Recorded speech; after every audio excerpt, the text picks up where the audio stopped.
Hi, welcome to Beyond Reality, where we talk about the clinician journey and breakthroughs in virtual reality rehabilitation. My name is Buena Hodge. I am the lead marketing specialist for Neuro Rehab VR. Today, I am joined by a couple of my coworkers and also the CEO. I have Drew, who is the senior clinician specialist, and then also Ms. Fina, who is the CEO of Neuro Rehab VR. To get started, how were y'all both introduced to VR for rehabilitation? Perfect. I can go first on this one. Yeah, so I have a background in computer science, game design, development, and as Bina said, I'm founder and CEO of Neuro Rehab VR. And the first time I got introduced to virtual reality was at UT Dallas when I was part of the virtual reality lab. And we were working on using VR for medical simulation and training, not for rehab per se.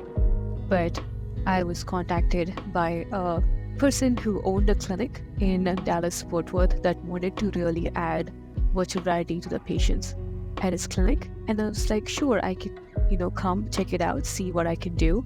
And when I was at the clinic, I could, build the first few of a couple of applications. We put the headset on the patient, and then it made such a big difference. They seemed happier, they were more interested in doing therapy, they were more engaged, they seemed more motivated, and just having the headset on there with a gamified application for them to do made such a big difference. And so built the first few applications and then built this company. So that's how I got started off in VR for rehab. Nice. Yeah. That's I don't have the same background, so I started off on the actual therapy floor itself. So I was a physiologist by trade, then kind of transitioned working in fully adaptable gyms, things like that, where people need access to different equipments to get their same exercise, work on whatever condition they may have, if it's spinal cord injury, TBI, and still be in a place where they can kind of get active, then also get a little bit of that therapy side as well on a day-to-day basis. And then I started noticing like other things that we would use in the therapy room that would engage patients a little bit more. So when I came across, seeing virtual reality for the first time, being worked with in patients, I was like, this is kind of a great segue into where I wanted to be, which was kind of on the newer edge of therapy, but also remaining to be able to go on the therapy floor, talk with patients and that sort of thing, because I do enjoy that kind of day-to-day interaction and improving lives and things like that. I've always enjoyed. So it was just a really good kind of mesh for everything. And then being able to see what the applications were, how patients react to it, the ease it can bring to therapists by using it, trusting the technology that we've built, and then kind of just enhancing therapy and making it better, especially those in neuro populations, is kind of where I really seen a good fit so far, and I've enjoyed it a lot. That's amazing, guys. So since I've been, working in stuff a little bit more now, through the VR and rehabilitation, what changes have y'all encountered of virtual reality and rehabilitation? So I can take this one first. So just from being on the therapy floor first and then now seeing this, I think one of the biggest things that we need moving forward with it being a new technology in general is just more people using it, because that's going to mean more research, more of an understanding of what it actually does for those patients and those families out there, and how important it could be. Because just like any other therapy, there's people who are going to respond really well and some people who might not, and that's okay. But there's different populations we want to be able to put in it and see what kind of reactions we get physically, cognitively, that sort of thing. So I think just putting it in front of more people, and then also I think it's going to change the scape of staff shortages, being able to treat someone faster, being able to use it as prehab in like skilled nursing facilities, putting it on them, allowing them to play applications, getting them warmed up for their therapy, and just kind of changing that overall traditional therapy beforehand. I think I've been seeing it more and more become a thing, instead of having them, do a basic warm up in the room or whatever, and then go to the therapy floor and kind of do the same movements. So I think it can be used, more than just on a therapy floor, for prehab, for just distraction, for at-home care. That's where I see it kind of making the biggest change. That was a great answer. How it's changing rehab. I was there in the beginning when virtual reality was not used for rehab, and there was only traditional therapy. And then we started to slowly add virtual reality into these therapy sessions for these patients. And what we saw was, again, people are really excited about it, and it changes the way they think about therapy. When people usually come in for physical therapy, not everybody's excited about it, but for the first time, we were hearing people say this was fun. And when have you heard people say physical therapy is fun? So that was nice to see over and over again, and people being happy about it. And then as we started to work with more and more patients, especially also in the inpatient rehab setting, we were in a few hospital systems, and we saw that, especially for acute care, where they have to go through 3 hours of therapy, which is a lot of therapy in a day, especially in the acute setting, this kind of brings in that element of fun and engagement and motivation that might not be there. And with, especially for a couple of patients in acute care, when we put the headset on them and they are able to do things that even the clinicians that they're working with didn't know that the patient could do, because they hadn't really figured out their actual functional level. And we saw in these settings that the patient's functional level is actually much higher than what the clinician had thought, because when you put them in a gamified exercise, they're just concentrating on working on that exercise, getting the most amount of points. They forget about what they cannot do, and I've seen that the difference in therapy.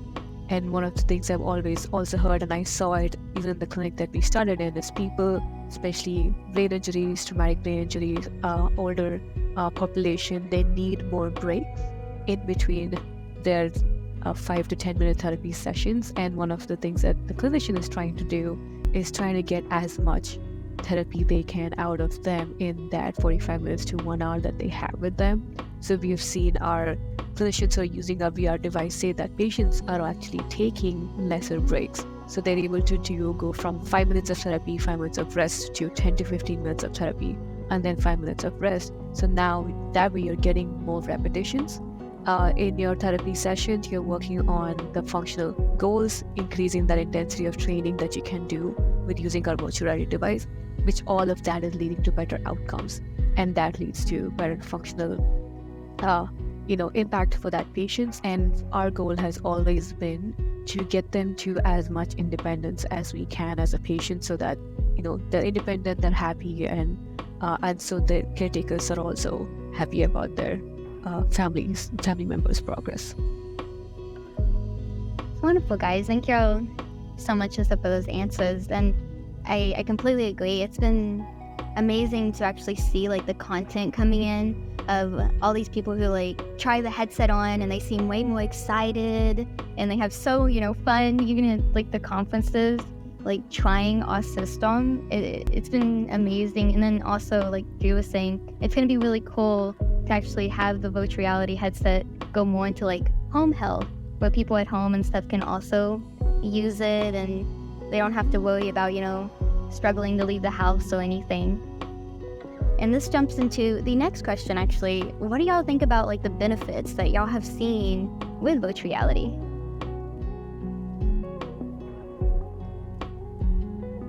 Yeah, I was gonna let you take it. You've seen it from the jump, so you can kind of talk about just since you've seen from the beginning. Then I'll jump in.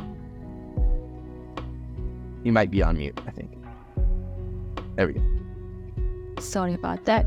Yes, I have seen it from the beginning, and I'm always amazed with the reactions that we get from different patients and our clinicians too.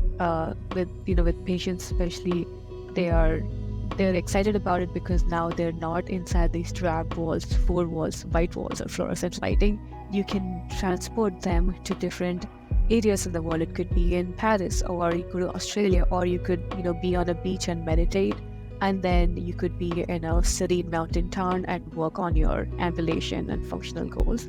And that's what I think really is a benefit that we don't talk about much, but just being removed from the environment that you're in, the reality that you're in for some of these patients, it gives them a break, but also you're working on those functional goals at the same time.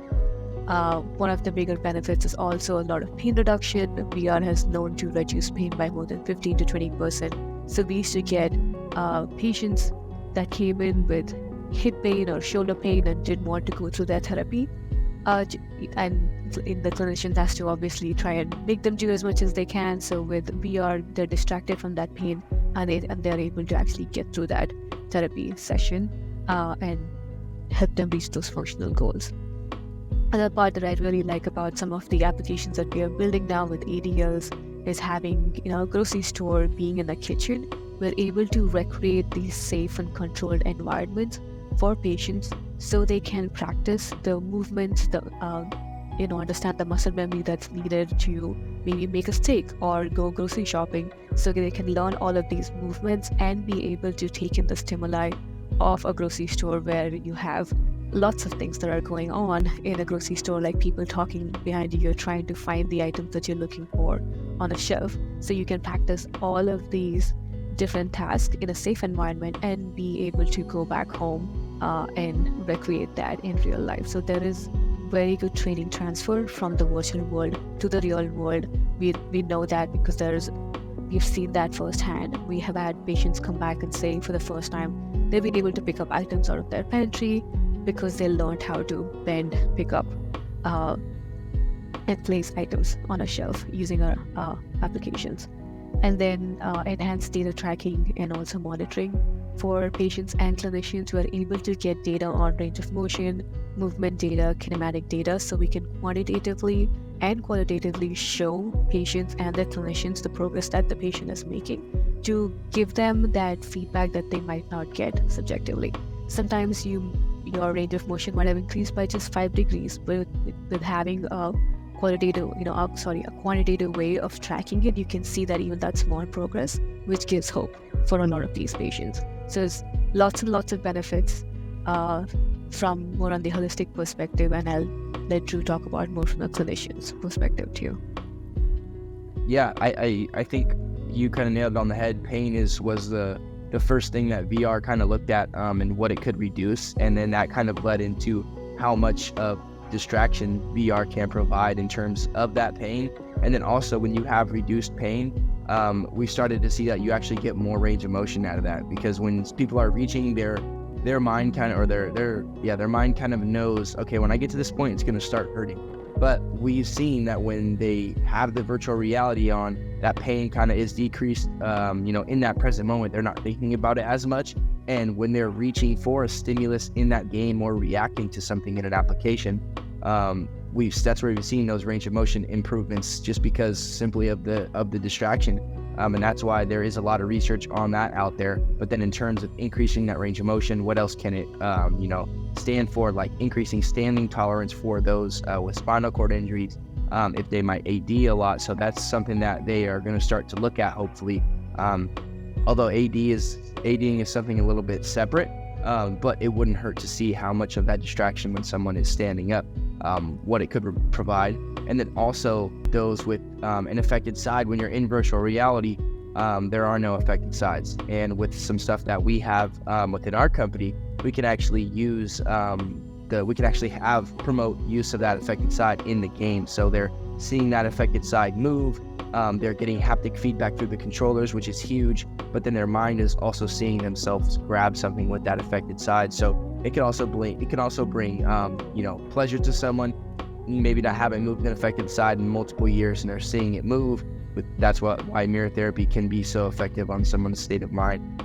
So just being able to kind of incorporate all of that into someone's well-being. If they don't have fine motor skills in virtual reality, that's not a problem. You can still reach to the top shelf. We have kind of some metrics and things like that can help you grab those items in virtual reality and put them in a shopping cart.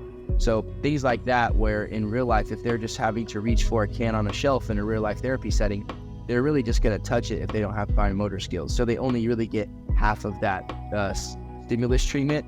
But in virtual reality, we can make it to where they reach for it. It might come to them and help them out if it's the top of the range of motion, that sort of thing. So that's just how virtual reality can kind of go above and beyond, the traditional therapy, especially in that distraction setting, and then engaging them a little bit more, because they might be able to facilitate more movements and do a little bit more in that controlled environment, just like Vina said.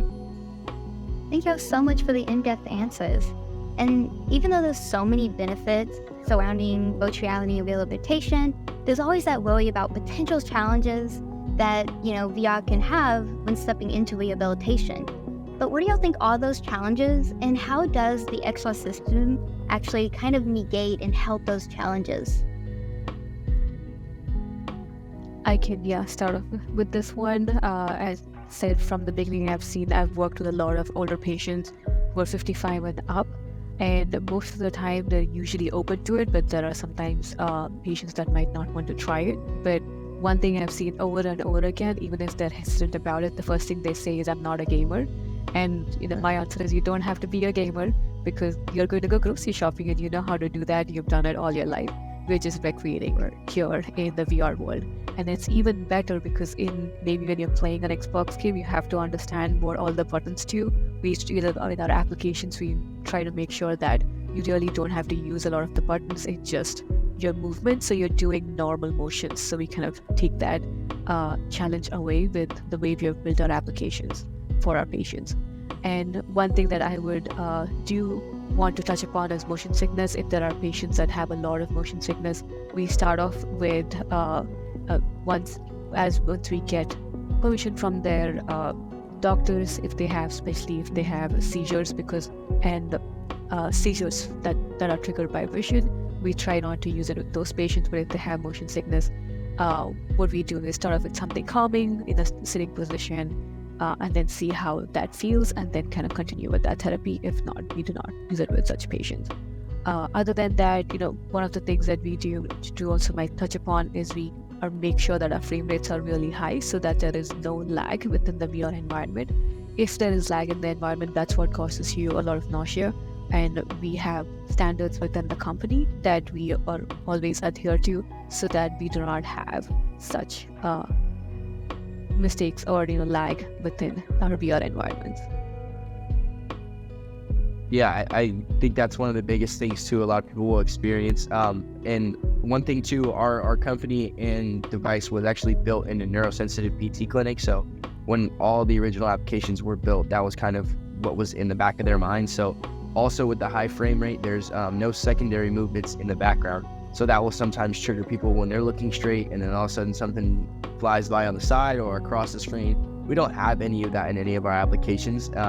In some of our simulators, we have things that are in the surrounding because it's supposed to be a practical real life environment.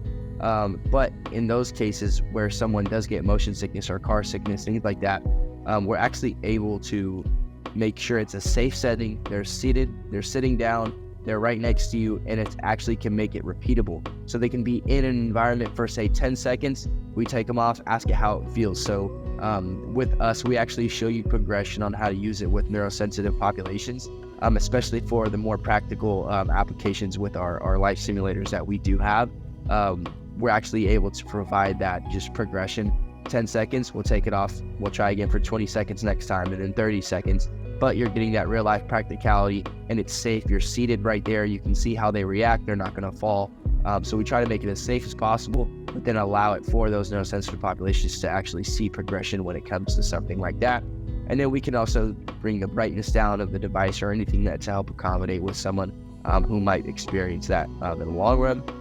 And then progression of the applications too. So we wouldn't throw someone in a harder application if they are neurosensitive or prone to seizures. So we would have them start out on the easier ones where it's just looking around. There is no movements required. They're just looking at the environment, and then sitting down, doing some hand-eye coordination stuff seated, then reacting to smaller stuff, and then eventually getting to the standing and harder ones if that's necessary. So we definitely do as a company provide information for that on how to go about using the device in treatment for populations like that.